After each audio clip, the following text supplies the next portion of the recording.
welcome everyone to another live stream. So we are today looking at a debate slash discussion. I expect it more to be more of a discussion between extinctionists and transhumanists. So, well, an extinctionist and a transhumanist. So, hey Amanda, hey Bungbean. I think it's the first time Bungbean has been in the chat, and it stands to reason. Welcome as well. So this one, there was a discussion slash debate hosted by Amanda, who's in the chat on the Exploring Antinatalism podcast channel, between Matti Hairi, who is a philosopher, antinatalist and extinctionist, between him and David Pearce, who is also a philosopher, also an antinatalist, but believes that transhumanism is going to be the route that we will that will be more successful in abolishing suffering, basically. So it stands to reason is in the chat a second time. So I don't know if you have two accounts or if we've got a bit of this planet is too small for the both of us action going on. Anyway, so yeah, Amanda hosted that discussion. There's a bit of backstory to it which I will give. There's also a poll which I'm going to create in the chat very soon, but I want to wait for a few more people to come in because there's only 7 people watching at the moment. So we'll wait for a few more people to join, and then I'll put the poll in the chat. So let's do a bit of backstory first. So this weekend just gone was the Antinatalist Advocacy Conference, the first one, or the first ever antinatalist online conference. And we hosted a variety of people on a variety of topics. 2 of the people were David Pearce on transhumanism and Matti Hairi on extinctionism. And they were both on day 1. So this is day 1. You can see there's me with David Pearce there and me with Matti there. And they both gave their respective talks. And a bunch of people were saying, it'd actually be, a bunch of people were saying that we should host discussions between speakers just as a format. We did have a panel, but I get what people mean, 2 sort of like 2 academics or experts in their field, hashing something out basically. And I agree, right? But that just didn't happen in this conference. Next conference, another question. But anyway, so a lot of people were saying they want to see that stuff happen, but a lot of people were saying they wanted to specifically see it between Matti and David because they come at the same question from very different angles. And I think, the added sort of drama of the fact that we hosted them on the same day, etc., etc. Anyway, so yeah, where was I going with that? Anyway, so off the back of that, loads of people were saying that should happen. Amanda then, worked her magic, went away and organized it super quickly, and it actually did happen yesterday, and it was released yesterday on the Exploring Antinatalism channel. So I thought, I haven't seen it yet, and I thought, what best to watch it hot off the press as in a stream. So that's what we're going to do today. There's now 12 people watching, so I'm going to do 2 things. First thing I'm going to do is say, welcome everyone, say hello in the chat if you haven't already. It's just gone down to 10 people, so that's what happens when I ask, you to do something. Like the stream if you can. And also I'm going to put the poll in the chat now, and I want you guys to vote on it so we can see where people are coming from in the chat. So I've now put the poll in the chat. hopefully people will see it. See, it doesn't come up for me, which is interesting on my phone. That's maybe because I'm the one who created it. But I'm hoping, can someone confirm that it comes up for you guys in the stream? Just let me know. Whilst we're waiting for someone to confirm and for people to vote. Okay, it does. Oh, and Matty's in the chat. I know which one Matty will be voting for. So okay, cool. So if everyone could vote on the poll, that would be great, and it'll be interesting to see what people vote. So Bung Bean, I keep on wanting to say Mung Bean. Bung Bean has asked, what is transhumanism? So if you ask different people, you'll get different answers, which is the case with many things. But essentially, it comes in many different flavors. But transhumanists essentially all want to transcend normal, natural human capacities and abilities to essentially improve the experience of humans, or whatever may result as a result of that.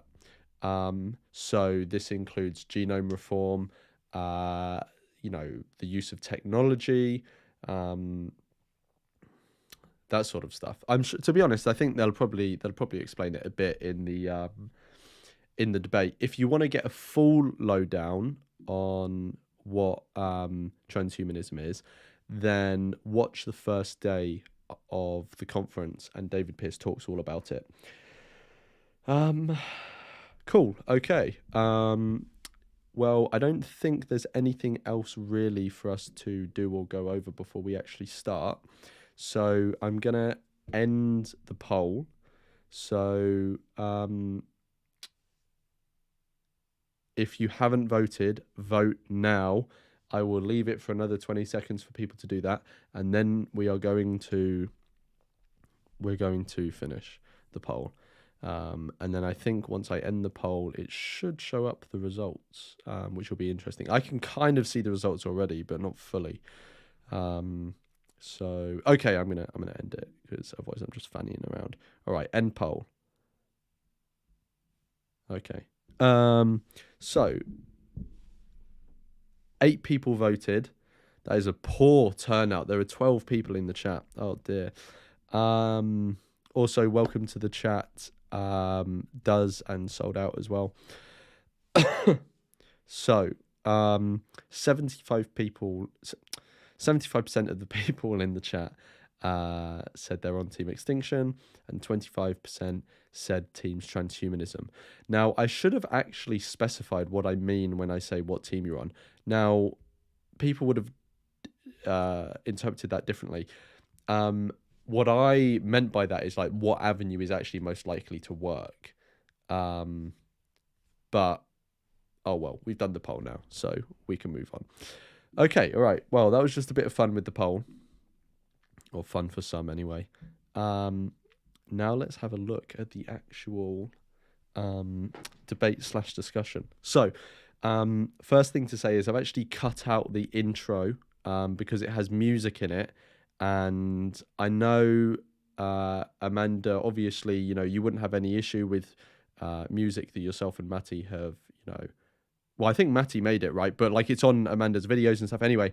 I'm sure you guys would have no problem me playing the music in my stream, but YouTube sometimes just doesn't like music in general, so I'm just leaving it out. And we'll skip the intro, and it will just be Amanda introducing the actual debate discussion. Welcome to the chat, Hedonium, as well. Cool. All right, let's go. Oh, and just let me know if there's any volume issues. My name is Matti Häyry. I am an antinatalist philosopher. And my name is Amanda Sukanik. I'm an antinatalist activist. And welcome to a very special episode of Hunky Kanto. Oh, yeah, so for people who don't know what Hunky Kanto is, it's basically a show that Amanda and Matty put together, which sort of documents Matty's sort of academic sort of history, but all focused around his sort of journey, or however you want to put it, into antinatalism. So they've done 3 episodes already, which were all sort of, you know, all planned out and constructed episodes. And then this one, I think, you know, was more unexpected, but they sort of, put it into the fold of Hunky Kanto because it sort of, you know, relates to it. Falling into the Antinatal Abyss, Episode 4, Between Happiness and Extinction. As many of you know, Antinatalist Advocacy, which is a relatively new UK-based antinatalist activist group founded by the wonderful Lawrence Anton and John Williams, very recently held the Antinatalist Advocacy Conference, Antinatalism at a Crossroads, which was a historic and groundbreaking 2-day event that featured lectures and speakers discussing some of the most fascinating, challenging, and controversial subjects within antinatalism today. For anyone who hasn't seen both days of the conference yet, and for anybody who might wish to watch it again, the links to the recordings will be in the description. Featured very prominently as the first lecture of the first day of the conference was an excellent presentation by transhumanist philosopher, co-founder of the World Transhumanist Association, and author of The Hedonistic Imperative, Mr. David Pierce, who we are so excited to have with us today. Hello, David. Welcome to Hunky Kanto.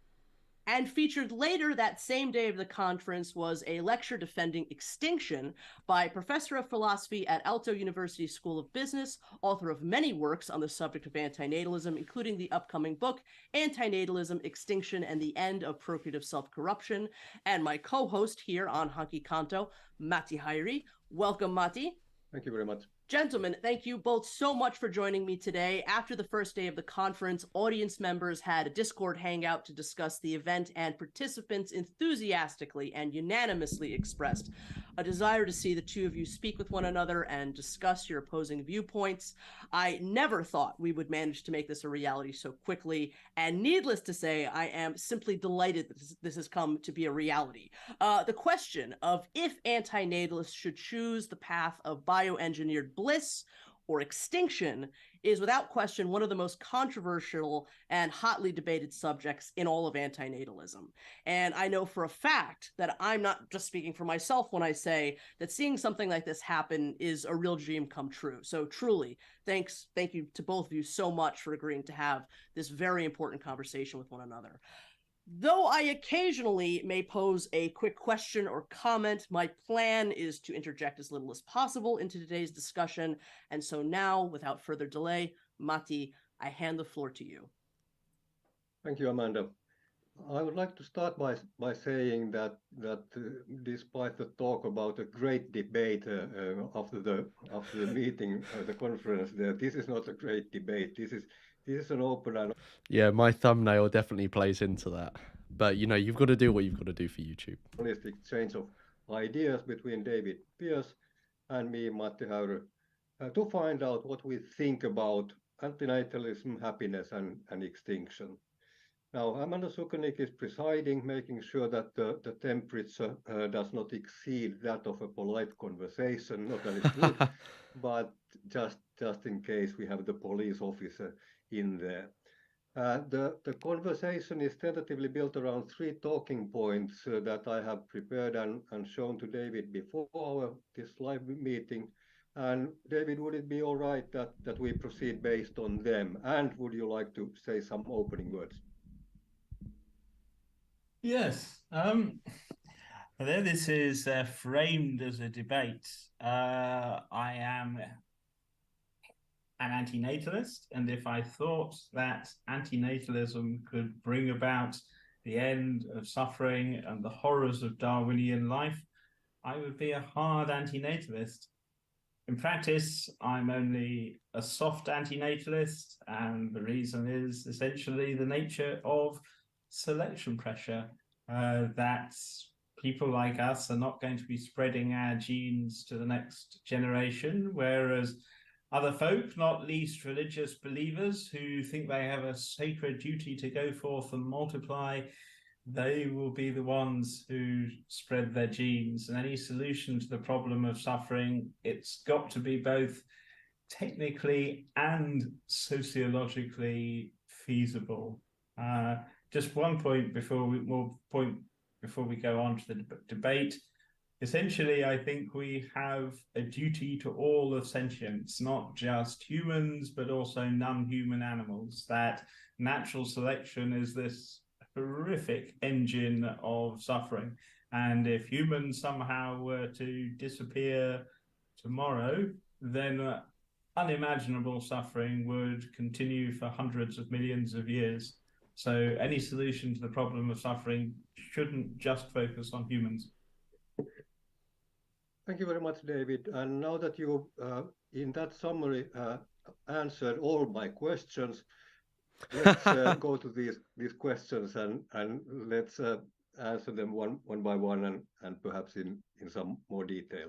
So my first talking point is our personal antinatalism, and the focal question to begin with is: would we like to see everyone to be childless? Would we like to see everyone to be childless? And I know I would, because it's one of the three things that antinatalism means to me.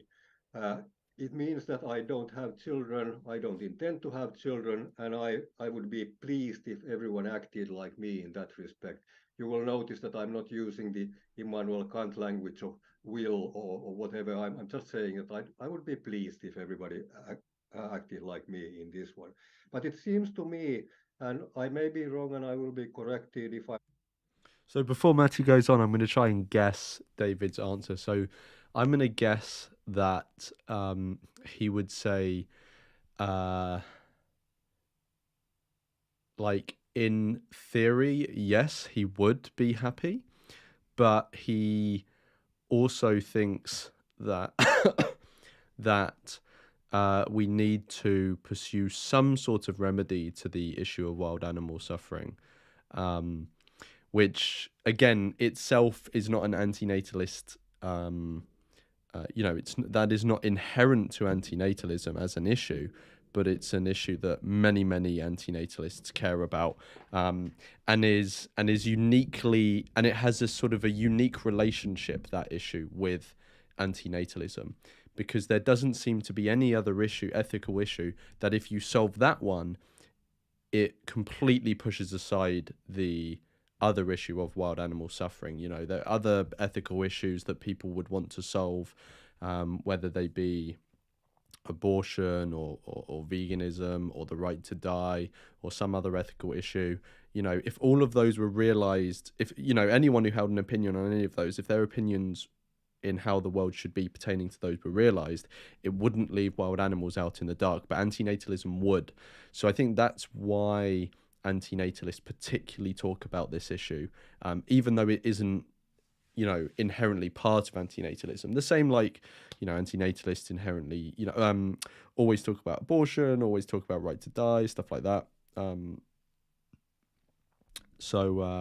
Yeah, I'm thinking that is probably what David's going to say, something along those lines. Wrong that you would not agree fully with me in there. And it seems to me that this has to do with the phenomenon of selection pressure, which you just mentioned, and that is the right term then, I guess. And that is the fact that antinatalists are by definition more amenable to childlessness than pronatalists and would peter out if encouraged. Am I on the right track so far, David? Yes, I mean, I too would prefer people not to bring more life and suffering into the world. I mean, if you have a child today, that child will be born with an incurable, ghastly disease. Aging will have effectively an opioid addiction, endogenous opioids. That is impossible to satisfy. You'll be bringing more suffering into the world. But that's just what I would personally prefer. Yes, absolutely. Now let's do some philosophical. Okay, I just went off on one, and he did not say that at all. Hair splitting on that pressure selection pressure thingy, because I think that I can see at least two interpretations for this idea, or what I understand of it. The first one is that it would be undesirable that antinatalists go extinct because they are better people or something. And this would mean that it's intrinsically wrong. Welcome to the chat, Mark and Francis. To advocate childlessness to them in some sense.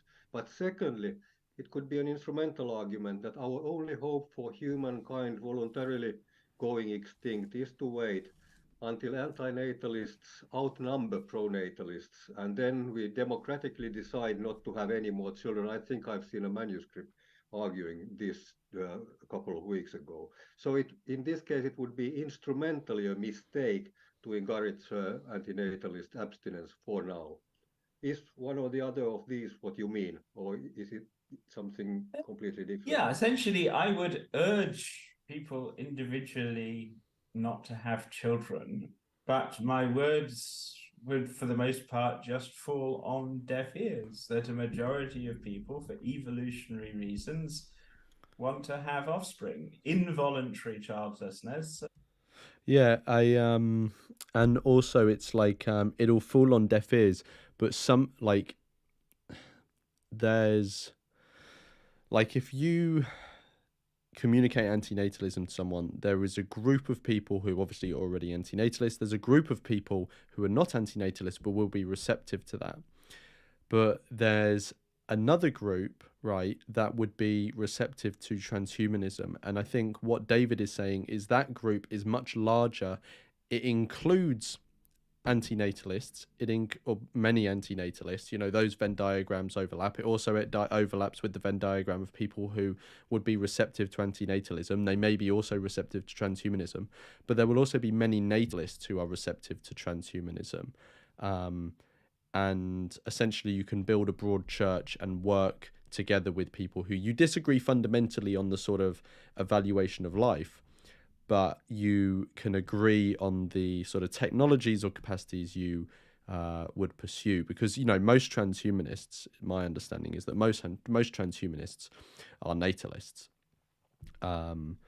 which actually, you know, that coupling could actually be very bad, because that that seems that it would align a lot with like a sort of long-termism sort of view of the world, like enthusiastic long-termism. But yeah, I would assume that is where David is sort of coming from, is that in terms of the ideas having appeal and getting traction, and therefore being actually able to carry some water for solving ethical issues, he believes that transhumanism wins out over antinatalism there, even though he personally is an antinatalist. It causes a great deal of suffering. And as I said, the only way I know to essentially phase out Darwinian life, human and non-human animals suffering, the only way I know to bring about extinction literally is genome reform. And we are the only species on Earth intellectually capable of rewriting our own source code, reprogramming the biosphere. Blueprints already exist, and I think we should be working with life lovers, who are the great majority of the population. However much suffering most people's lives have, most people say they love life. And I think we need to work with life lovers to fix the problem of suffering. And the abolitionist project, as I see it, involves scrapping factory farming, replacing animal products with cultured meat, giving all prospective parents access to pre-implantation, genetic screening, counseling, genome editing, and in the long run, using synthetic gene drives to reprogram the biosphere. Yes, thank you very much. We'll go to that bit in a minute. But before that, Amanda, do you think that you have something to ask or comment that doesn't disrupt the general flow of my 3 points? I do. I hope that it doesn't disrupt the general flow of your 3 points. I do want to ask David, you know, where your theory sort of, I mean, leaves antinatalist activism today, and also just the general idea of like, our parents weren't antinatalists, right? So is antinatalism a genetic mutation? And if so, where is antinatalism coming from? Again, if my parents weren't antinatalists, I have no antinatalists anywhere in my lineage, why are we here, and how did it get so strong all of a sudden? Like, why are we at a point in history now where we have antinatalists? Like, quite a lot of antinatalist podcasts now. I think 6 running total at the minute. Antinatalist conference and this like growing presence of antinatalists in society. Why is this happening now? And just what is antinatalism? How are people like us? I think the reason it's happening now, I think, is because of the internet and the sort of liberalization that's come as a result of globalization and the internet and the interconnectedness. Also, like sort of the American global order, if you want to put it like that. Like America, for all of its faults, has a culture that is on the global stage, like very open to controversial ideas, different ideas, stuff like that. I'm not saying it's perfect, like no country is perfect, but on the global order, like if you look at all countries, America's probably going to be quite near the top. So, and given America is so dominant in the world, that that sort of openness to ideas is gonna have transferred somewhat around the world as well, not to a massive degree, but like to somewhat. So I think like all of those things, like the fact that America is the sort of leader in the world, although that's gonna that's being more and more challenged by China now. You got globalization generally, and the internet, like those things all coming together seem to allow for the communication of ideas in generally, but including antinatalism, to be done more, and for people to be able to connect and form communities and stuff. And it's easier than ever to produce content. So all of these things coming together are probably the cause for antinatalism flourishing as it is at the moment. In terms of why are people open to the idea, like Amanda was asking, well, at the end of the day, I don't know. It's going to be partly genetic, partly environmental. The environmental side of it, I don't think is what the transhumanists would have a contention with. I think it's the genetic part of it. So I would guess people who are, taking the more David Pearce approach would say, well, there will be some genetic component to being open to controversial ideas, to being, not being as afraid to be different from other people, not seeking as much social sort of validation from the mainstream as other people.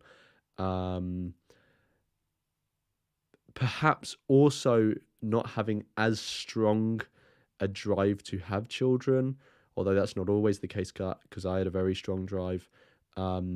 Someone who is willing to forego certain interests they have to align their behavior with their sort of ethical beliefs. All of those sorts of things, like if genetics plays a role in all those sorts of things, the people who are all more likely to be those things will probably be more likely to adopt antinatalism. And since all those things seem to be like well, yeah, actually I'm getting ahead of myself by going further. I think that's probably why certain people are open to this idea. And it could just be chance as well. Like it really depends when you hear about an idea. Because, for example, I was talking to a friend recently who I first introduced her to the idea, I think it was about a year ago, something like that. And she recently told me that, and it wasn't the best conversation. It didn't go like the best that you would want it to. And she recently told me that at the time it just really wasn't the best idea for her to be interacting with at the time, given her personal situation. But more recently, she has been in contact with the idea again, and she sees more legitimacy to it. She's not an antinatalist, but she sees more legitimacy to it. And so, yeah, it's just like it can just come. It can also just come down to when in someone's life they come across it. Cool.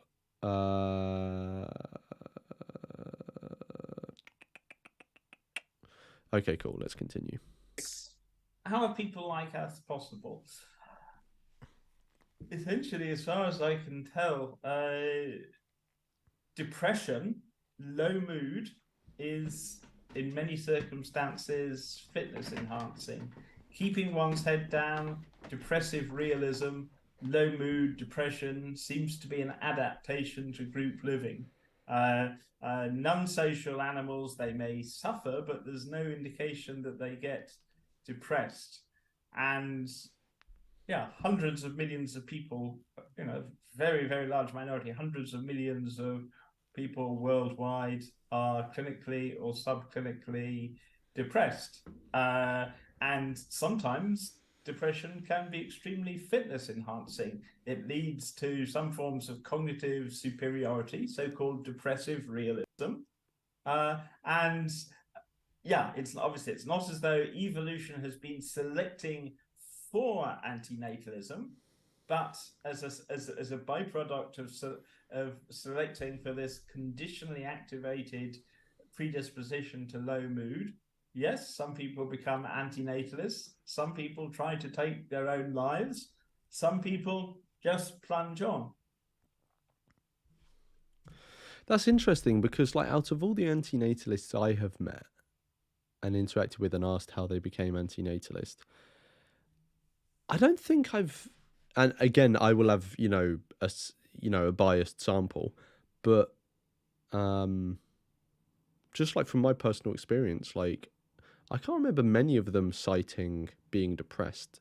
I think some of them have cited the fact that they've had a period or periods in their life where they've experienced suffering, not necessarily depression, but they've experienced suffering, and that has allowed them to make more contact with the argument of antinatalism when they, heard about it, because they understood the term suffering in a much more visceral way when it was being discussed. Whereas, someone who hasn't really sort of suffered in any significant way in their life, they may not just be able to make like sufficient contact with the term suffering and fully understand what it means and is conveying. So they won't take antinatalism as seriously because it doesn't really understand the currency that it's sort of exchanging in. But yeah, not necessarily depression though. I've heard from multiple people, and actually it includes myself, that are, they experienced like grieving from a family member dying, and that was the suffering that they had contact with that made them then understand what it was more when they were talking about antinatalism. But yeah, it's interesting. I've not had depression cited by a lot of people as, but then I may be hanging around with a lot of the more non-depressed people. Maybe, I don't know. Good question, Amanda, and we'll write a paper about that when we have the time. It will be a question for us as well. How does any of this happen realistically? But now perhaps some of that stuff in the second talking point, and this is on universal antinatalism and its alternatives. And David very much is sort of, well, either both or an alternative. If I understand you correctly, David, you believe that while humankind will not voluntarily choose extinction, we will not silently go away, you are still thinking that suffering could be eliminated and unforeseen happiness achieved in time with genetics, medical technology, and the like. And I have two questions about that. And the first one, well, obviously you've heard this a million times, but this is the million and first time, the realism of the scenario. You have been on the case for 30 years now, and there has not, as far as I can see, I've been around for these 30 years as well, been any considerable improvement. I mean, we have a few new techno gadgets. We have Yeah, I was going to say, like, CRISPR seemed, from my understanding, has come a long way. And also, haven't, I mean, I might be wrong on this, but haven't gene drives already been used as well? Aren't they being used with mosquitoes? Did David use that example? I can't remember. Or where did I hear about that? But I would guess David is going to say, like, we're only at the preliminary phase of developing these technologies. So you would expect it to take, I don't know, a couple of 100 years or something, rather than 30. And like most things, right? When it comes to innovation and technology, it would happen exponentially. So you'd expect it to be quite slow at this early stage now, but it would ramp up very quickly further down the line. But yeah, let's see what David says. treatments for a very limited number of people in the global north, and we have on top of that a couple of billion of new sufferers, talking about the human kind alone. So without any irony or any challenge, but the real challenge that is there, when can we expect a turn for the better, and on what conditions will this happen? Yeah, very good question. A few years ago, as we know, in China, the first designer babies were born with CRISPR technology.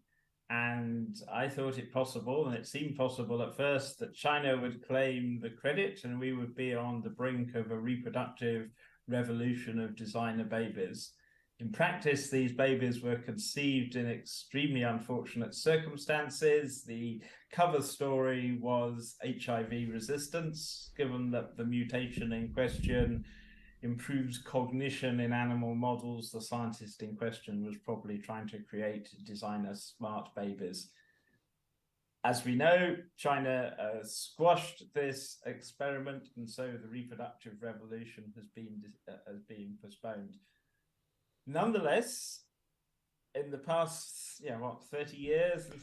Yeah, that would have been interesting to ask at the conference, like, what political barriers or holdbacks or setbacks do you expect transhumanism to have as it tries to gain more, political and public favor? How many years? 27 years or whatever since I wrote the hedonistic imperative. There's been a great deal of genetic progress. In principle now, at any rate, any prospective parent could choose for example, the level, a benign allele of the SCN9A gene, and this will determine the pain tolerance or pain sensitivity of their child. Nonsense mutations, complete inability to experience pain, but also absence of nociception. A benign mutation can be associated with very high pain tolerance. If you've ever met those rare people who say, oh, pain, it's just a useful signaling mechanism, it would be possible to fix the problem of physical pain if we are prepared as a society, as a civilization, to take responsibility for our future offspring. Mental pain is much more complicated, but in the news 2 or 3 years ago was Joe Cameron, this retired Scottish school teacher, vegan, thought she was completely normal, but she experiences essentially no pain. She is never anxious, never depressed, has got... It's interesting that she's vegan, because you would think if someone can't feel pain, they would have less empathy, right? Because they wouldn't be able to understand what the other individual is going through. So I'd have thought she'd be less likely to be vegan, but maybe I'm being an idiot. But that's really interesting. Through life essentially animated by gradients of mild bliss. She's got a couple of mutations of the far and the far out genes, which lead to unusually high levels of anandamide, for the Sanskrit for bliss. And in principle, there is no reason now why it's not possible to do a controlled trial. And if the trial is successful, then we will know that essentially mental and physical pain can be can be tamed, can be trivialized before getting rid of all suffering. I think realistically one should be aiming for ramping up hedonic set points, hedonic range, trivializing mental and physical pain. It's vital to preserve information sensitivity, but all those caveats and qualifications aside, if as a society we are prepared to essentially embark on genome reform, the problem of suffering is fixable. And unlike antinatalism, this solution doesn't fall victim to selection pressure, because flash forward to whether it's 30 years or 50 years and prospective parents can, well, they can choose not to have children at all, which Matty and I and Amanda would urge, or they can choose the approximate hedonic set point, hedonic range, and pain tolerance of their offspring. It would be interesting, like, once that technology comes about and it is accessible to all prospective parents, I wonder what sort of legislation would come in around that. Like, would there be a legal lower limit as to where you can set the hedonic set point? Because I'm assuming legally they would have to put in some sort of law where you can't lower the hedonic set point to lower than what it would have been if they were natural born, right?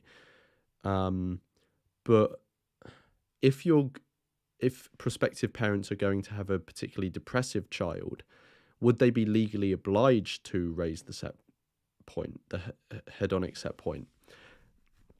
That would be an interesting question. Like, would there be a specific hedonic set point that in legislation the child has to have, whether they were going to be naturally born with that and then you don't have to change it, or if they were going to be born with a lower one and you are legally obliged to manipulate the child or the fetus or however it would be, the embryo, so that the set point is higher once the child is born.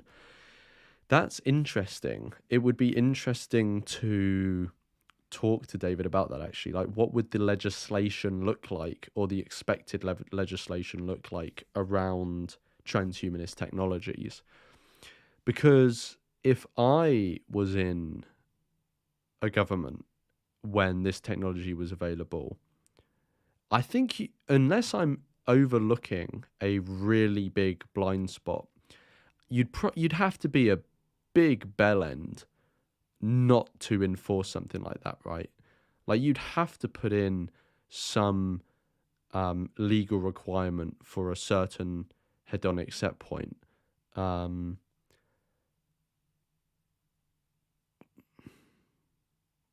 don't know. I'd have to think about it more. It's an interesting question it raises, though. I don't know what people in the chat think. Like,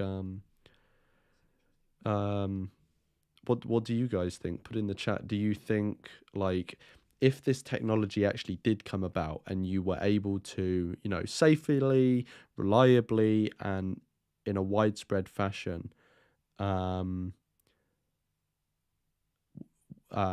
would you, if you were the lawmaker, legislate for a specific hedonic set point? Joe's in the chat. Welcome to the chat. And Mark asks, will you be having Pierce on again, maybe with Matty Hyrie? I hadn't planned, to be honest, but if I have enough questions, then I'll message him, or I'll email him again and ask him if he wants to come on. And Matty says people are legally allowed to have children with serious health issues. Yes, that's true, but I think there's a slight difference. So in the current world we live in, you can't really. I understand there are certain technologies where you can do this to some degree, but they're not widespread, is my understanding. But like the technology that safe, reliable, widely accessible is not available at the moment to do this sort of thing. And so people at the moment are just doing the genetic crapshoot of procreation and just, having kids and not being able to manipulate anything.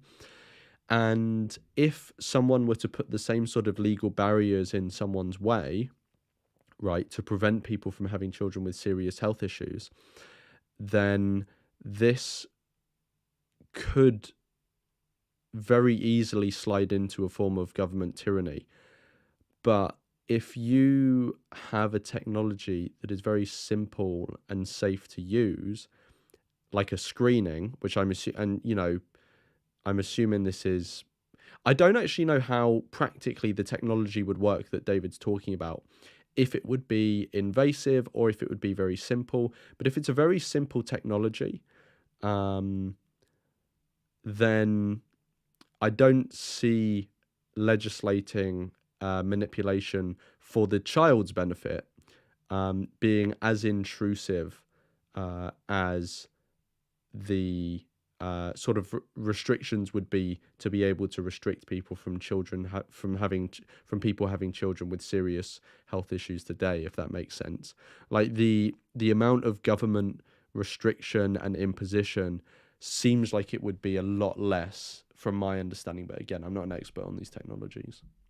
And so many parents, if you ask them, will say today, "Oh, as long as my child is happy, I don't mind."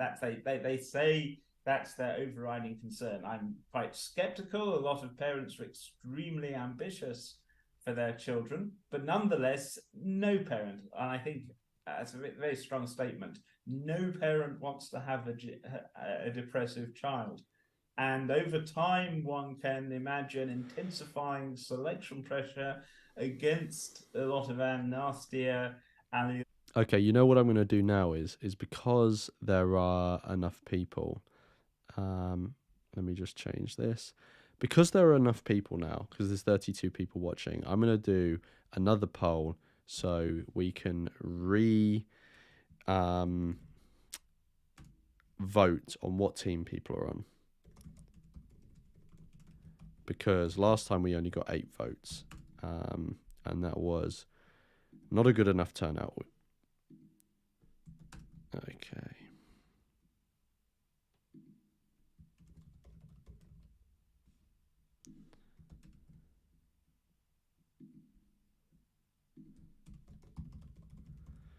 Okay, all right. Poll starting. Everyone vote on the poll. Let's see where people are. Let's see who is on Team Extinction and who's on Team Transhumanism. Okay, so I'll leave that to run in the chat for a couple of minutes. allelic combinations, and so I mean that's the gist of it.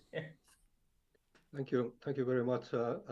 For the benefit of our audience who will be interested in the timeline, I'm going to have to insist a little bit. Let me say something to lead into this. I'm reminded of Aubrey de Grey, the British medical gerontologist or whatever he calls himself, who has famously said that all the diseases and all that can be cured, and that the first person who will reach the age of 1,000 years has already been born. Well, Aubrey said that 20 years ago, and perhaps he was correct, who knows. But anyways, I also saw, or was it in the Antinatalist Advocacy Conference, heard you say something about 100 years or 200 years when the last person... Yeah, I think he said that at the conference, because I remember that as well, him saying like in the next 100 or 200 years is going to be the last negative experience. We'll have the last bad episode of depression or pain or something like that. So do you have some years or some timeline in mind, just for our audience? Yeah, in Hedonistic Imperative, I predicted the world's last unpleasant experience would be a few centuries from now, probably some obscure marine invertebrate, and I haven't really shifted. Oh, he means the last ever. I thought he was just talking about humans. That's interesting. That's ambitious. This time, or maybe it isn't. Maybe I'm ignorant. Oh, we've gone full screen. This timeline, if a global consensus existed for fixing the problem of suffering, then it could be done. I mean, say 100 years, that's a convenient figure, 90 or 110, I don't know. Essentially, there doesn't seem any insuperable technical objection to doing so. But of course, there will be a great deal of resistance to the idea of designer babies. A majority of people, probably, if pressed, will acknowledge that it's morally acceptable to use genetic engineering to cure well-known diseases, but they are extremely queasy and often opposed to the idea of enhancement, as it would be called. Now, personally, I regard the notion that ratcheting up hedonic range, hedonic set points, fixing the problem of physical pain as enhancement, that's simply wrong. Our more advanced successors will see anything we do today as remediation. But yeah, the E word sooner or later is going to crop up. People will put you on the spot and ask you, well, are you arguing for eugenics? And either one aims for some kind of what's it called, linguistic reclamation in the way various derogatory words for black people, gay people, for women, and so on, attempts to... Welcome to the chat, Eve, and also Transhuman Right. And I think that's everyone who's new. Be made to reclaim them. One could go down the route and say, yes, I do believe in eugenics, that a commitment to the well-being of all sentients had nothing to do with the race hygiene policies of the Third Reich, or one could aim to scrap... Let's see what the vote is. So we've got 14 votes in. There are around 30 people watching, so make sure you've voted. I'm going to leave it for a few more seconds to let people vote. We've got 15 votes. Get your votes in. 15 votes.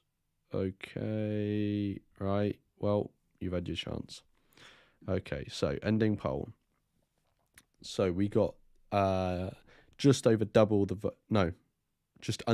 votes, nearly double the votes as the last poll. We've got 60% Extinction, so Extinction is still winning out by a large margin, and 40% Transhumanism. So that is who is in the chat. The word altogether and use a term like genome reform, but critics may not be so kind. Essentially, yes, I'm arguing for eugenics, good genes. Yeah, it's well, I can see a simple solution with the problem to this one. You could simply roll the ball to your critics' corner and say it's up to you. If you choose to give societies billions to this kind of research, well, this is what Aubrey de Grey is saying about aging, then it would be solved in 50 or 100 years. But if you're stalling, then it will take 1,000 years and more suffering. But the problem, of course, with that, and you know it is, that then I say, if all the resources of our modern societies go to genetic engineering and developing that right now, then what about the third world and global south, and are we not going to do anything about the problems of the poor? Are we concentrating on the right thing if we are just going for the well-being of us, basically? And I know there's no good answer. One thing about genome reform, both somatic gene therapy and designer babies, germline engineering, or just simply pre-implantation genetic screening and counseling, which isn't designer babies, is that it's extremely cost effective. Not merely do you catch the well-known sort of nasty genetic diseases like cystic fibrosis. If one considers something like depression, depressive disorder, I hate thinking about what depression costs the world economy. It's, I mean, compared to economic growth, it's, depression is an obscene condition, but nonetheless, it is the case that depressive disorder, both outright clinical depression and probably more common subclinical depression, is a tremendous burden on economic growth. And if you're screening not just for the well-known genetic diseases, but for alleles, allelic combinations that predispose to depression, other forms of mental illness, pain disorders, then you will be increasing economic growth. And the actual cost of genome editing, having your genome sequenced, essentially has collapsed. And there will be cost constraints, and something like I talk about likely about reprogramming the global ecosystem and a pan-species welfare state. There will be massive expenses there, but in terms of if prospective parents want to make sure they have an innately happy, healthy baby, then it won't be prohibitively expensive to do so, even in the third world. Okay, okay, thank you, David. Tentatively sold, and of course, yeah, it is an interesting question. As long as nobody says that there's a trickle down effect, that when we are curing our own diseases, then the global south will somehow within decades benefit as well. But anyways, that's not my point here. That was the realism of the scenario. But then secondly, and this is more important for me philosophically or ethically or moral philosophically, and it is, does the end justify the means in your model? And I mean that the means now is an unspecified period of what we have now, without even the nice moral consolation of preaching the good anti-natalist gospel, which we cannot do because of the pressure thingy. And the end is that all humankind will live happily ever after these good things have happened. Is there, well, that's a challenge to you. Does the end justify the means like this in your thinking? I don't believe that the end justifies the means in an objectionable sense. I'm saying that the only way I know to fix the problem of suffering in humans and non-humans alike involves editing our sinister genetic source code. And this is... And also, I would expect, from David's point of view, like, because I think what that objection is, or that question is leading to is, does the ends justify the means? I.e., do the ends of abolishing suffering for all via transhumanist, utopia justify bringing into existence intervening generations to be able to do that, right? But I think embedded in the point that David is making is that those means are already going to happen. Like, those are locked in. People are going to continue procreating. Even if all antinatalists, including David, put all of their effort into, lobbying for extinction, voluntary human extinction, or, whatever they want to go for,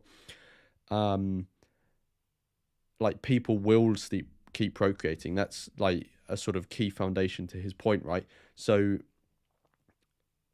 whether or not the ends justify the means are already going to happen. They're sort of locked into the system, is how I would have expected David to answer. But it seems like he's going a slightly different route. But before I play again, T3ST has just given a little tip of $1. Thank you so much, T3.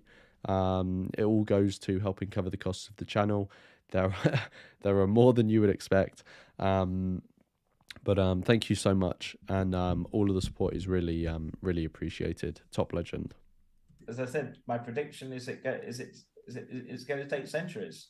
But the reason I'm advocating genome reform as part of a broader strategy of phasing out suffering is not because it's some kind of ends justify the means. It's just simply it's the only way to do so that is both technically and sociologically credible. We need to build the broadest possible coalition with life lovers, both secular and religious.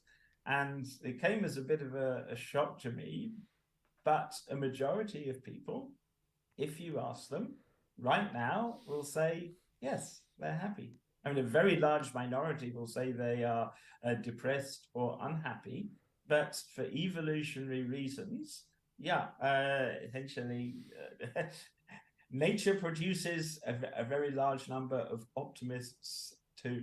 And yeah, the future belongs to life lovers, not people like you or me. I suspect successors will say that people like you and me are in this grip of some kind of depressive psychosis from a bygone era. Although posterity may be smart in some ways, I think they'll have an immense blind spot in that regard. But yeah, I see our responsibility is to create a world in which people like you and me don't exist, a world underpinned by genetically programmed gradients of bliss. Yep. Thank you very much. I may come back to this a little bit, but for now I'm letting you off the hook and leaving you in the claws of Amanda here. Amanda, do you have something else? Yeah, I mean, I so much to say, but I mean, I'll sort of repeat a question that Lawrence sort of asked you is, just the fears of it all going wrong, because that's the thing that scares me the most about transhumanism. I mean, I fully admit if we were to try for an extinctionist future, a lot could go wrong there too. Like an incredible amount could go wrong. But the idea of trying to genetically engineer bliss and ending up with, gradients of suffering hitherto unknown seems like a real possibility. And then, yes, life does seem to produce a lot of life lovers. It also seems to produce a lot of hate. So in this interim period where you have people who have been genetically engineered to experience no suffering, all bliss, you're still going to have all these people whose parents have not decided that for them. And that seems like that seems like something that creates all kinds of us versus them and potential for conflict. And what do you think about any of that? Oh, absolutely. What are all the ways things could go wrong? True, but like Amanda said, I think the same could be said of the extinction route. Although I would say that if things go wrong in both, they would probably go worse in transhumanism, because transhumanism, like Amanda said, could enhance the amount of suffering we feel, and also you would presume there would be more people in that future. Whereas if we went down the extinctionist route, I mean, like no doubt there would be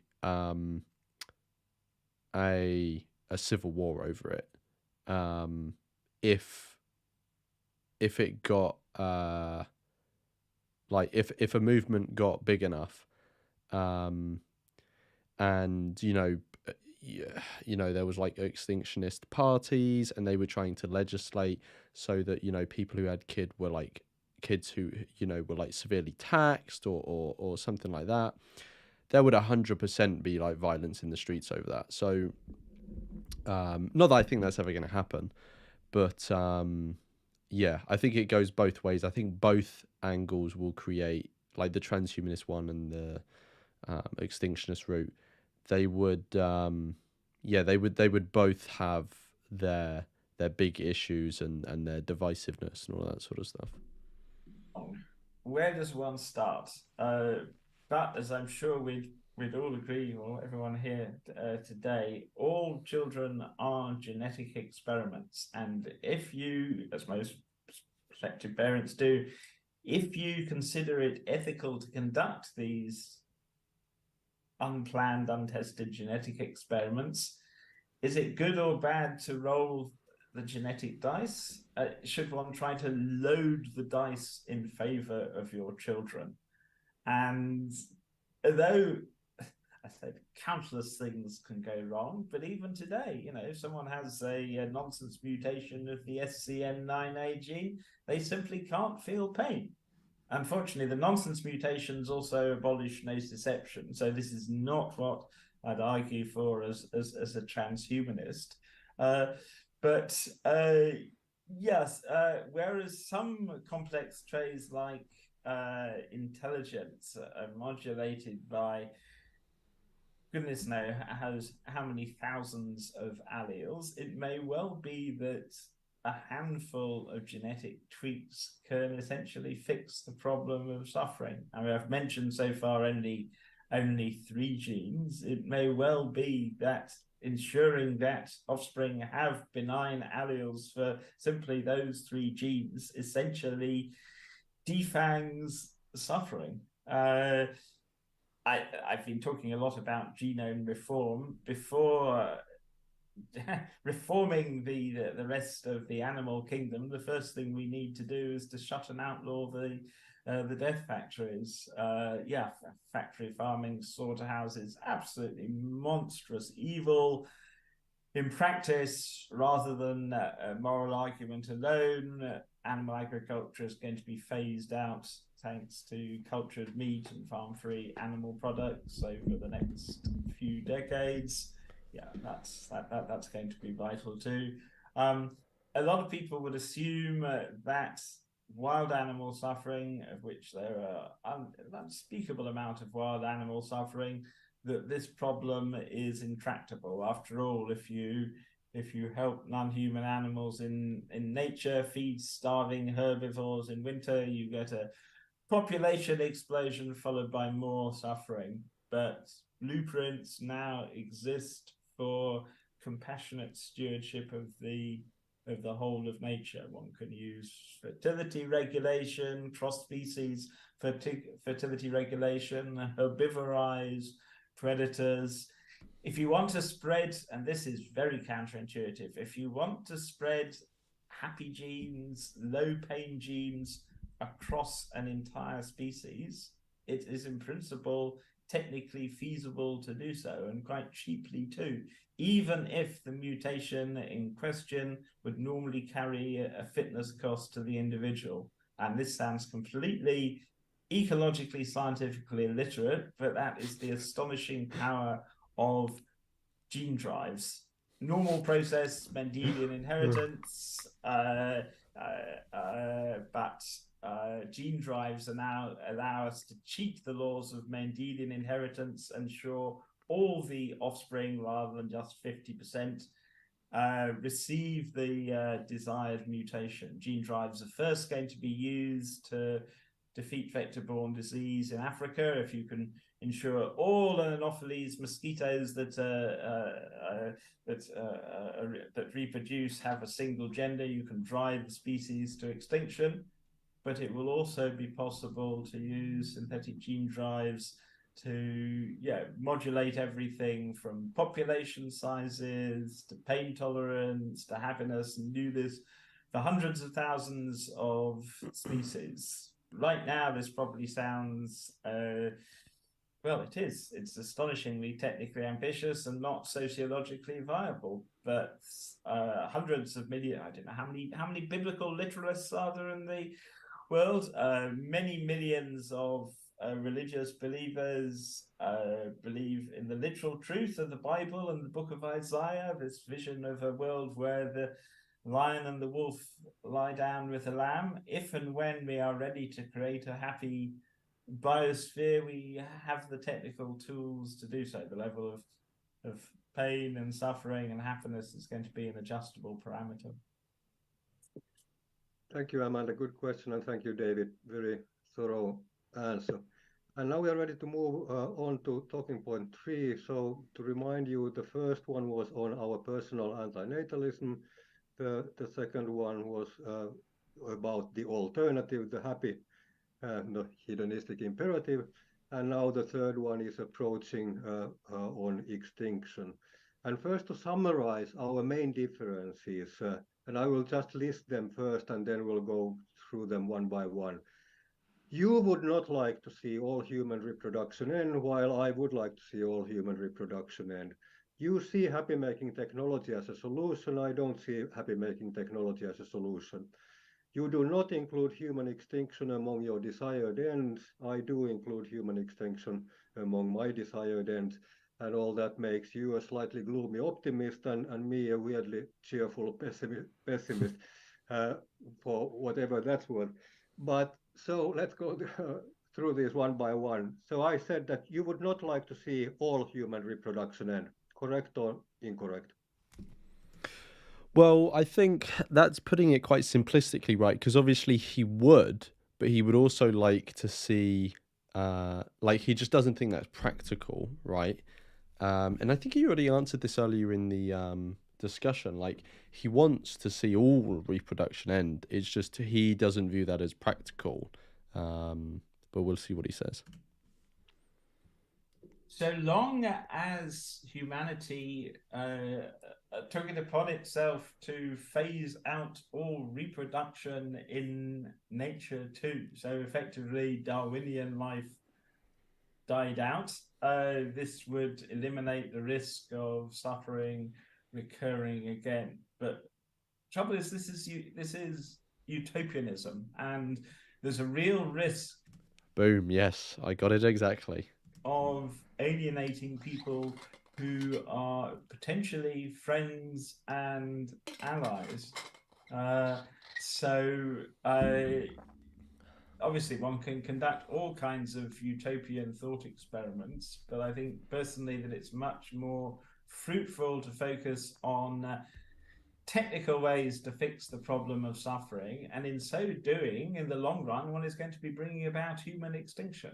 But I think it most likely that humans will go extinct not in some apocalyptic mega extinction event, or even slowly via antinatalism, but we start off by tweaking our source code, and the tweaking gets more expensive, turns into radical editing, and essentially Darwinian life goes extinct. And a colorful new agey like metaphor would be, a chrysalis turning into a butterfly or something like that. So one has to choose one's audience carefully. But people are scared by the thought of human extinction. It conjures up images of death and destruction. Whereas talk of genome reform, becoming something beautiful, maybe something sublime, one can potentially, at any rate, win over an audience in the way one can't with remorseless focus on the negative. Yes, yeah. I'm Everything that you are saying resonates with my 1990s brain when I used to be a more straightforward utilitarian. I toyed with the idea of being a negative utilitarian, but it was way too dangerous for an academic career back then to do anything of the sort. So I went down your road basically, and just I was just a critic of, or well, sort of a critic of genetic technologies and all that. The kind of critic that the European Union hired to their projects to say the least damaging thing to all these things, and not have the real ethicists in there. Anyways, that was about me, but about me because what you were saying resonated wonderfully with my consequentialist self. But then for 20 years, I have been learning about these all different kinds of moralities, like the Aristotelian one or the Kantian one, and I now somehow think that I would like to see human reproduction end, not only because I would like to see the end of suffering, but also I would like to see the end of manipulation, because I've come to think that parents sort of necessarily manipulate their children in ways that go against my idea of autonomy, if you will, of human freedom, something like that. And then I think that it's a nasty practice anyway. So whatever the suffering factor, even if you remove all the suffering, I might still say, yes, but let's stop the manipulation too. Let's stop reproduction now. So that was just an explanation. And if No, you have thank you anything for sharing. Yes, I mean, I should. Well, I haven't. Have I mentioned it? No, I'm a strict negative utilitarian.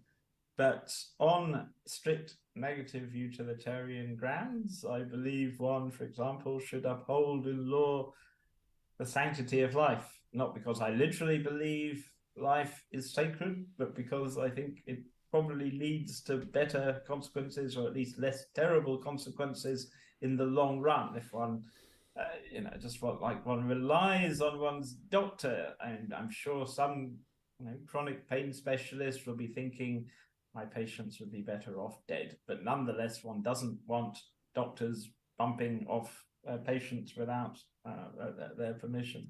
So yeah, on negative utilitarian grounds, I think we should be aiming for this transhumanist vision of a world with a new architecture of mind, information sensitive gradients of well-being.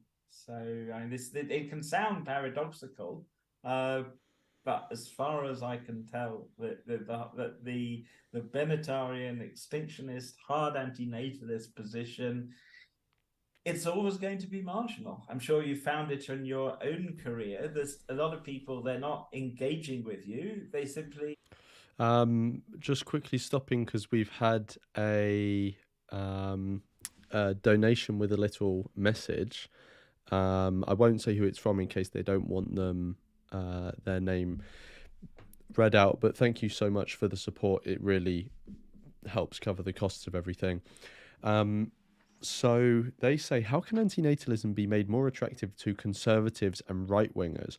Maybe one can tell them that they don't need to worry about the eventual replacement of their population, as there will be no more people. So I think it will be, I think like like veganism, like right to die, etc., it seems that communities that push the moral boundaries, I'm going to say forward, obviously buried in that is the implication that those are good things. I believe they're good things. Obviously people who disagree with me that would say that those are bad things, so they're it's going backwards. But should we say communities that seek to change the morality of the day, the sort of established morality, tend to be more left wing, right? So veganism tends to be more left wing generally. I would assume right to die does as well. That's been my experience. Antinatalism as well tends to be more left wing. Now, are any of those things inherently left wing? I don't necessarily think so. I know conservatism is different from religiosity, but they're often tied together. And so I think sometimes people get confused between religiosity and conservatism. If we remove religiosity for a minute, I don't think there is any inherent conflict between conservatism and right to die or veganism or antinatalism. But I do recognize that the ideas seem to appeal and are more accepted by people who are more progressive left wing. So I think one thing, if you're trying to appeal to, so let's say, for example, maybe the best way to, say I don't know what country this person is in who's asked this question, but let's say you're in a country where you are open to discuss ideas and you go to a conservative club and they've invited you to give a talk.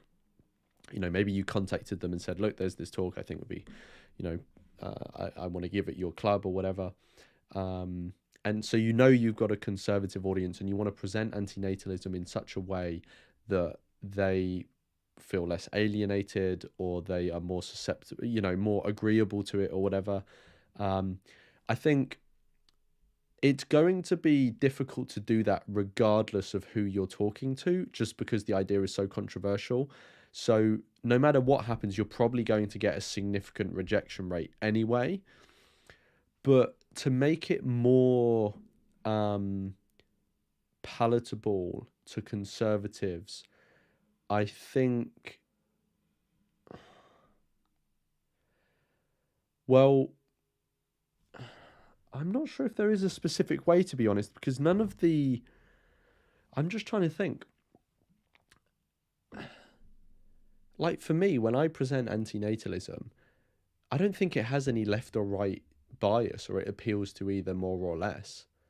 Um, I'm just trying to think, like, the ways I present and I might be wrong, like, maybe I'm just not being self-aware enough, but I don't think the ways, at least I present antinatalism, really feed into any right-wing or left-wing sensibilities. I guess one thing you could say to conservatives is that obviously conservatives want to conserve certain institutions and ways of doing things, and the world is so globalized and so ever changing now that it would be unethical to expose a child to those changing, norms and cultures.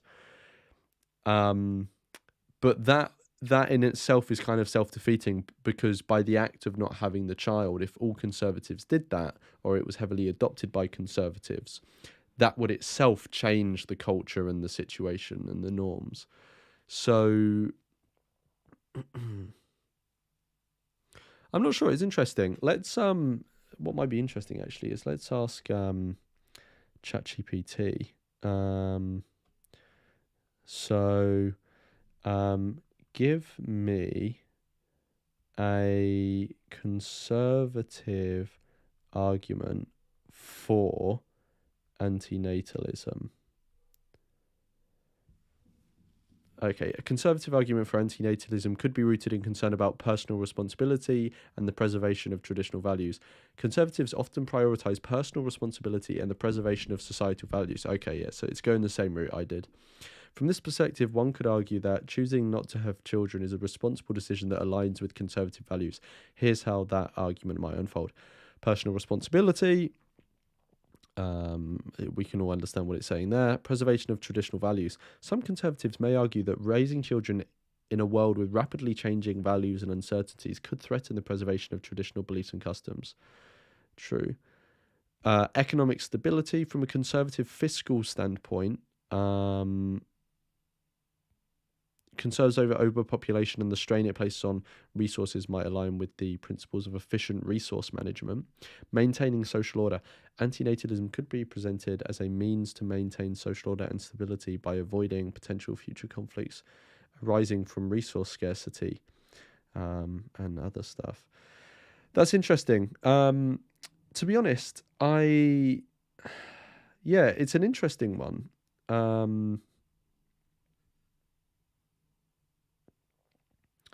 Also, welcome to the chat, Charlatan, and welcome to the chat, CDA Activism. It's an interesting one. So I'm not sure how you would specifically frame it to a conservative that would not be quite contrived, because I think those things, whilst they do align with conservatism, they are quite contrived, and some of them are self-defeating. So I'm not sure, to be honest.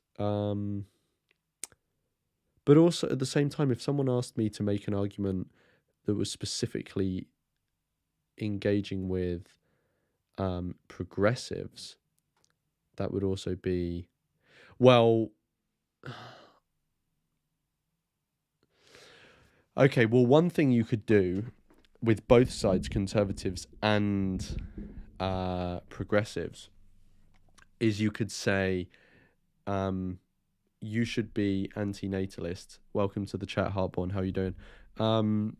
You should be antinatalist because the child you will create will be exposed to the very things that you are against. So with conservatives, they tend to be, more, well, the sort of conservative libertarian types, they tend to be more like anti-government.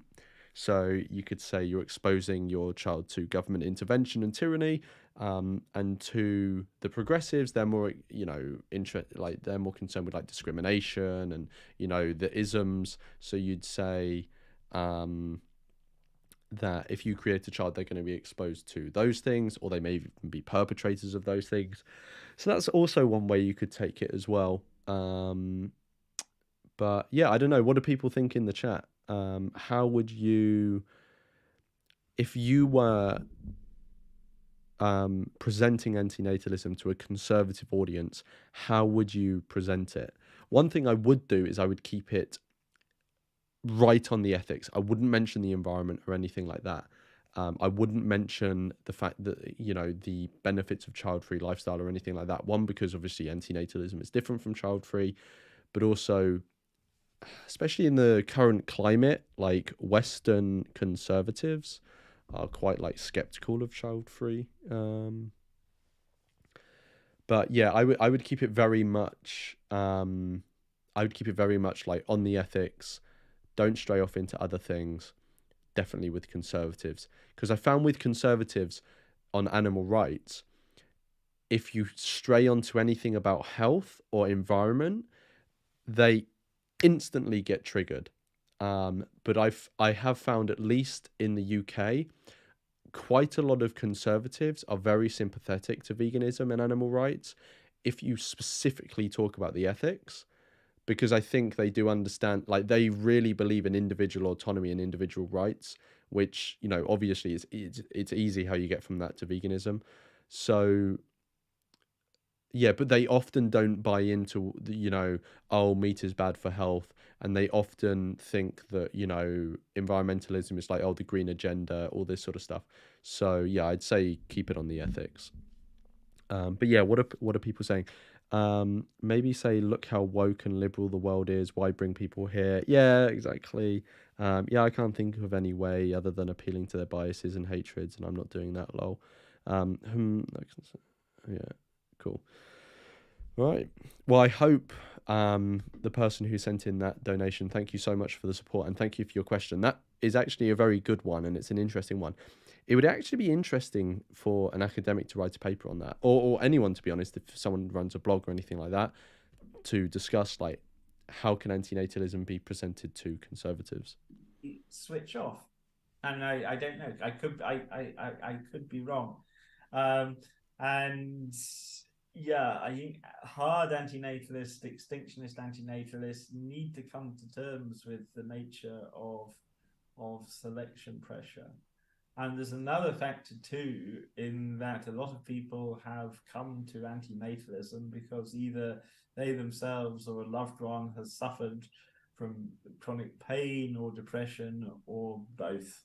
And one thing about low mood and depression is that it doesn't tend to make successful active citizens, it doesn't tend to promote successful organization building and politics. Yes,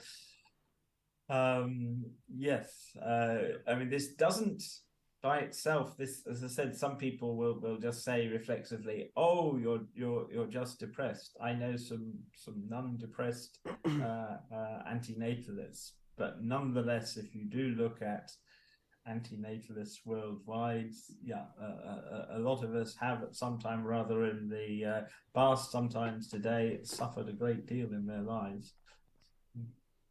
Yes, thank you. Thank you.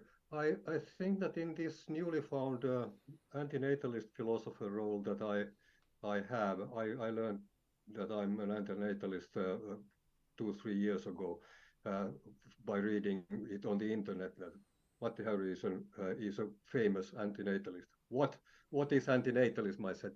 Anyway, in this role, I see it as my duty and my job to tell people about good arguments, and not all good arguments are utilitarian, negative, or positive utilitarian. Some of them are, for instance, Kantian, and I think that there is a Kantian argument for both your happy making technology and for the insistence on antinatalism despite the selection pressure. And that's, I just read Immanuel Kant's Perpetual Peace.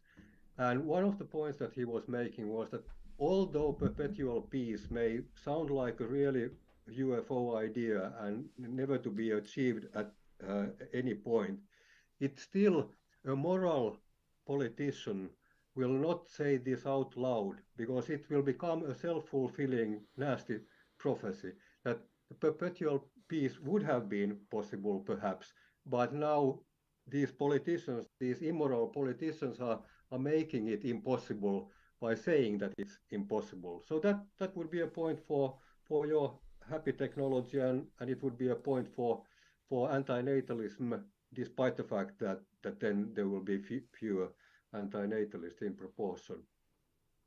Or is there any mileage in that kind of thinking? Just, I mean, essentially, something like deontology or virtue ethics can be consequentialized in the sense that one can say virtue ethics leads to better consequences. Likewise, one can argue that utilitarians would be well advised to take a kind of a deontological approach most of the time. Thou shalt not tell a lie, all kinds of stuff that sounds very unutilitarian.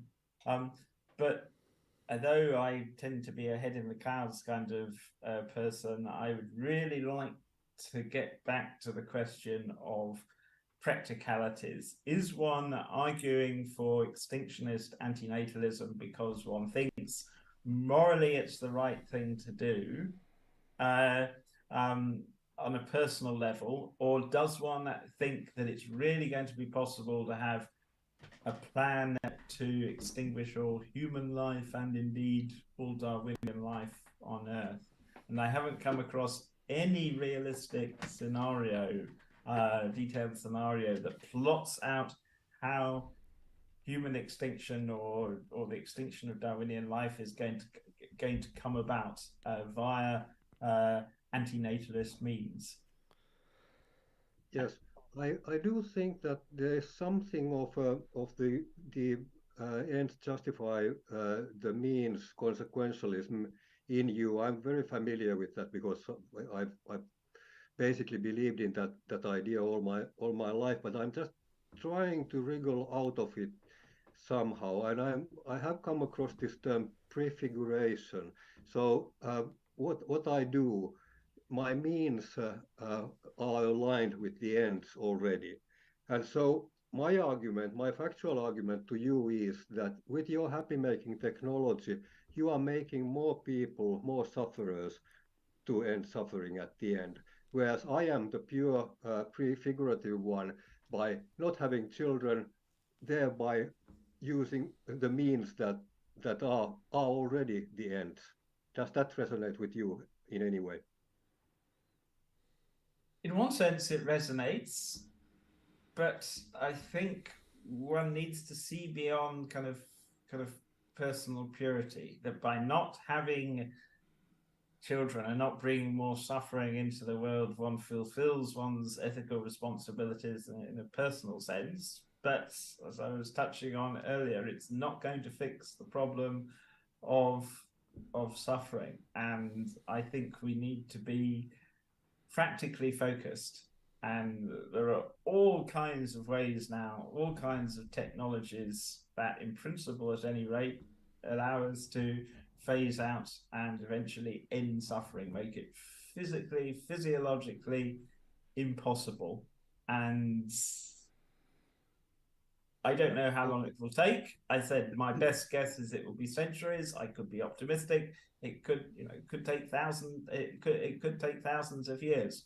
But if suffering still exists, let's say 300 years from now, it won't be because it proved technically too hard to eliminate. It will be because successors decided for whatever reason to retain it. Yeah, I think that we've found the key to the rest of our differences. Extinction for you is not a desired end in the sense that you would be aiming at it.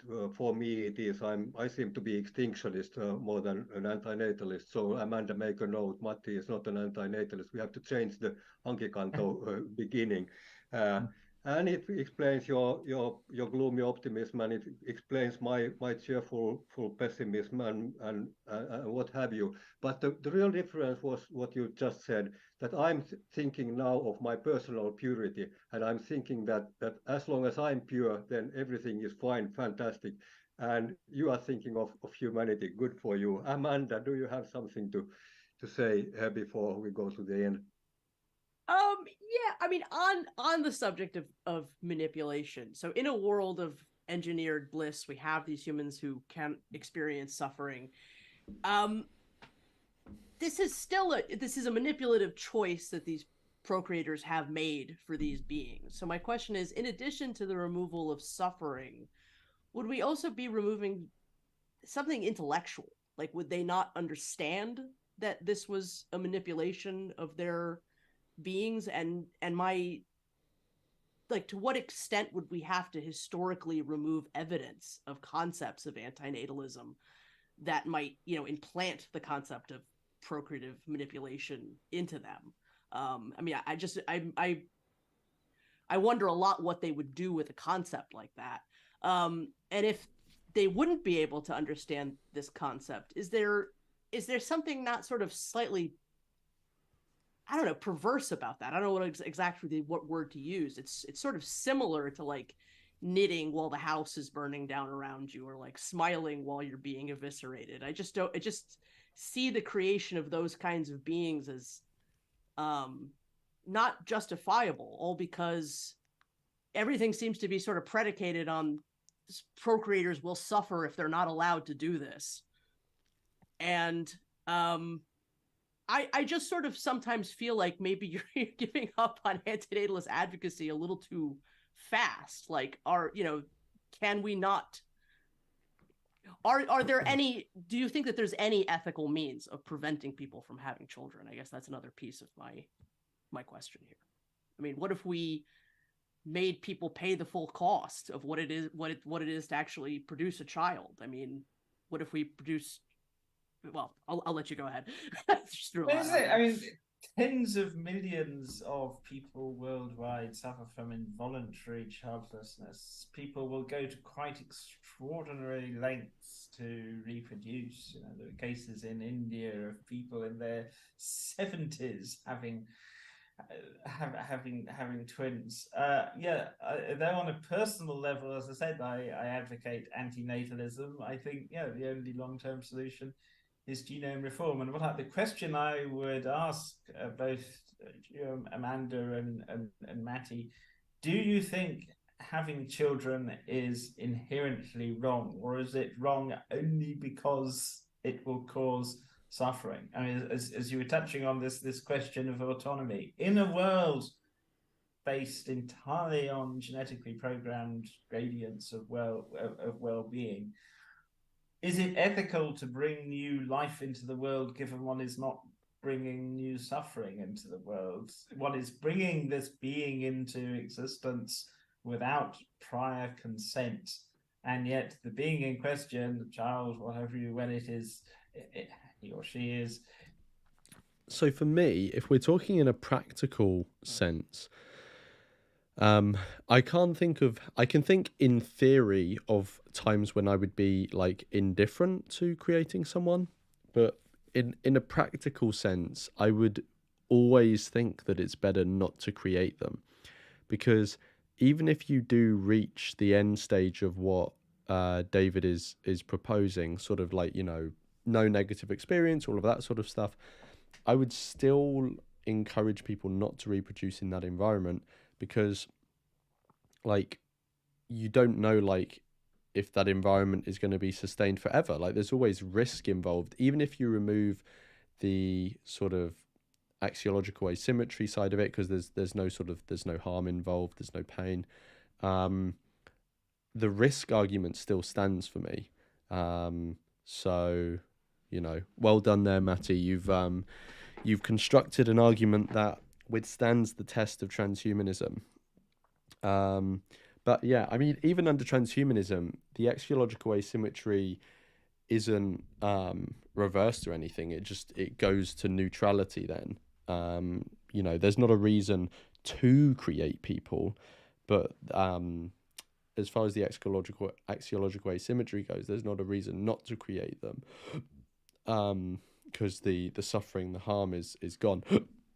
But yeah, the risk argument still stands in all its glory, as far as I can tell.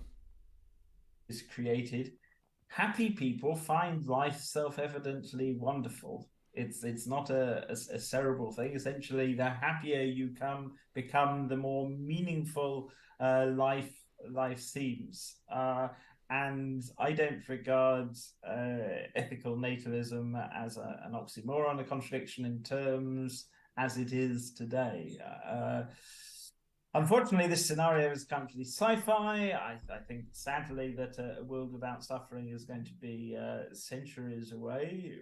But I sadly don't see the alternative. Successful prophets tend to locate salvation and doom in their own lifetime, which is why saying that we're going to fix the problem of aging or something in the next 20, 30 years, Aubrey de Grey or Ray Kurzweil, that we're on the brink of superintelligence will solve all our problems.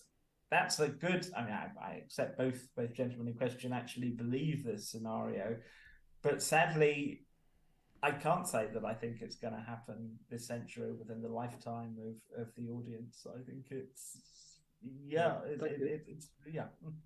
Thank you, David. And let's agree that David is free to continue his happy machine building, and we are free to continue our manipulation seeking mission. And now we go for the end, the outro of this. And the only notes that I wrote for this is whatever anyone has to say, and Amanda, who has been free to enter the exchanges all along, closes the proceedings. All right, well, wonderful. Well, I just want to say a huge, tremendous thank you to both of you. This has been an absolutely fascinating conversation. I do, in fact, wish it could go on for several more hours, but I am quite satisfied with where we've ended up at right now. So just once again, thank you so much to both of you. Do either of you have anything that you'd like to say to close out? I'm done. I wish I could end on something uplifting, but no, Darwinian life is absolutely monstrous. Nothing we've said in this discussion has even begun to hint how ghastly it can be. But sadly, I think we're stuck. We're going to have to work together with life lovers to alleviate, and I hope in the end, get rid of suffering in our forward light cone. And this is probably monstrously unfair of me, and I can cut it out. But to answer the question that you did ask, David, that I completely forgot to answer, I do think that even if it's a matter of beings not suffering, that procreation is intrinsically unethical. I think it's always a manipulation of that being. So even if we're producing beings that can't suffer, it is completely unethical to do so. And I do think that it's very sad. It is suffering that people want children and for whatever reason can't have them. I mean, I do acknowledge that that's real suffering in the world, but I think that I can't help but put that suffering on the scale of creation and not find the creation of the new being to be a much heavier weight. And I just don't know that genetically re-engineering humanity for the sake of ameliorating that suffering is exactly the road I would take. So I remain an extinctionist. Amanda, now you are arguing after hours. So what part of Amanda closes the proceedings? Did you not understand? I know. Yeah, I will end it now. All right. Thank you so much to both of you. Wonderful. What have we done to? All right, nice. I think that's just a clip from a recording for one of Matty's rock operas. Okay, nice. Nice. That was the debate discussion. I hope everyone enjoyed that. It was interesting. I enjoyed hearing them. I enjoyed hearing them sort of, I mean, lock horns is a bit, hyperbolic, but you get what I mean. It was interesting to see, two philosophers sort of go to town on this topic. But yeah, I hope everyone enjoyed that. Thank you everyone for joining.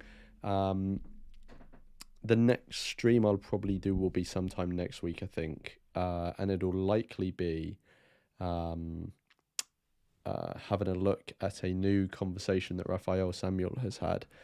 I haven't watched it yet, so I don't know what the exact contents is. It's on antinatalism, but yeah, it should be an interesting one. Anyway, thank you everyone for joining. Thank you to T3ST for donating, and the anonymous person for donating and your question. Thanks everyone for watching, being in the chat, engaging, and yeah, I will catch everyone in the next thing, which may be a video, maybe a live stream, but I will catch you in that.